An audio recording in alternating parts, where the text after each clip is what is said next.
దళితులు, ఓబీసీలు అందరి భూములు లాక్కునే ప్రయత్నంలో చాలా గొడవలు జరిగి విపరీతంగా మహిళలని కాకుండా దూషించిన కొట్టినటువంటి బాధితులందరూ తన ఆవేదన వెలిబుచ్చడానికి ఢిల్లీకి వచ్చినటువంటి వారి తరఫున కొట్లాడడానికి వచ్చినటువంటి ముఖ్య తెలంగాణ రాష్ట్ర BRS party working president KTR గారికి మరియు వచ్చినటువంటి సురేష్ రెడ్డి అన్న గారు, దామోదరరావు గారు, ఉన్నటువంటి ప్రభాకర్ అన్న గారి, ఎక్స్ఎంపీ కవిత గారు, హరిప్రియ నాయక్ గారు, సత్యవతి రాథోడ్ గారు, సబితా ఇంద్రారెడ్డి గారు, తులవమ్మ గారు, ఇంకా ఇక్కడికి వచ్చినటువంటి కన్య ప్రభాకర్ గారు, బాలకృష్ణన్ గారు, గోవా లక్ష్మీనరసింహ గారు, రవీంద్ర కుమార్, ముఖ్యంగా ఆర్ఎస్ ప్రవీణ్ గారు బాగా వర్కౌట్ చేసి అందరినీ ఇక్కడికి వచ్చిన శుభ సందర్భం, అంటే శుభ సందర్భం కాకుండా కూడా అందరికి శుభాభినందనలు, మన హృదయపూర్వక ధన్యవాదాలు. ఢిల్లీకి వచ్చి బీసీల పట్ల, ఓబీసీల పట్ల, దళితుల పట్ల, గిరిజనుల పట్ల కొట్లాడడానికి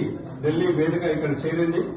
ఇక్కడి నుంచి ఖచ్చితంగా ఈ ప్రోగ్రామ్ ని అన్న కేటీఆర్ గారు ఖచ్చితంగా కూడా ఈ ప్రోగ్రాం ముందుకు తీసుకెళ్తారు. నమ్మకం ఉంది. గిరిజనులను వేధించిన దీన్ని దేశం మొత్తం చూపెట్టడానికి, గిరిజనులను ఆదుకోవడానికి వాళ్ళని అరెస్ట్ చేసినటువంటి వారందరి పట్ల ఇక్కడ మొత్తం దేశం మొత్తం చూసేలా చెప్పడానికి వచ్చినటువంటి కేటీఆర్ గారికి స్వాగతం పలుకుతూ సభ అధ్యక్షత ఈ ప్రోగ్రాం కేటీఆర్ గారికి పనిచేయవలసిందిగా కోరుతున్నాను. Thank you.